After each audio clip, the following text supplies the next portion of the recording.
있어요 모두 보고 싶었어 우리도 어쩜 이렇게 시간이 안 가는지 정말. Hajar Rangkayo Rasuna Said atau biasa dikenal HR Rasuna Said adalah seorang pejuang kemerdekaan Indonesia yang telah menerima penghargaan sebagai pahlawan nasional Indonesia dari pemerintah. Ia merupakan pejuang yang dengan gigih memperjuangkan persamaan hak antara laki-laki dan perempuan sama seperti perjuangan yang dilakukan oleh Ibu Kartini. HR Rasuna Said dikenal sebagai sosok yang berkemauan keras dan memiliki pengetahuan yang luas. Hajar Rangkayo Rasuna Said lahir di Maninjau, Sumatera Barat 15 September 1910. Maninjau itu adalah negeri elok di tepian danau yang indah bernama sama. Di sini juga lahir tokoh terkenal lain seperti Buya Hamka dan Ahmad Fuadi yang menulis novel trilogi Negeri Lima Menara itu. Pada masa kecilnya, ia telah mengenyam pendidikan Islam di pesantren.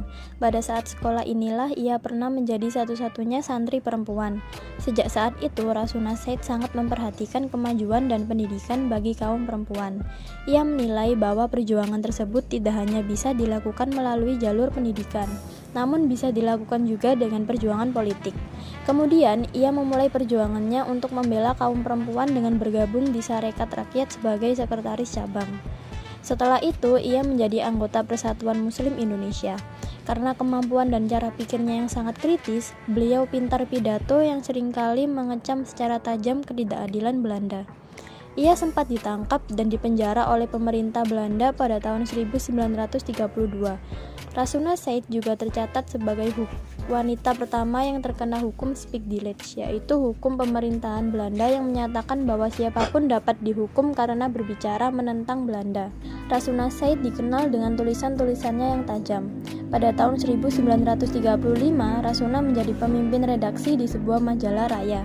Majalah ini dikenal radikal, bahkan tercatat menjadi tonggak perlawanan di Sumatera Barat. Namun, polisi rahasia Belanda mempersempit ruang gerak Rasuna dan kawan-kawan. Sedangkan tokoh-tokoh Permi yang diharapkan berdiri melawan tindakan kolonial ini justru tidak bisa berbuat apapun. Rasuna sangat kecewa, ia pun memilih pindah ke Medan, Sumatera Utara. Pada tahun 1937, di Medan, Rasuna mendirikan perguruan putri. Untuk menyebarluaskan gagasan-gagasannya, ia membuat majalah mingguan bernama Menara Putri.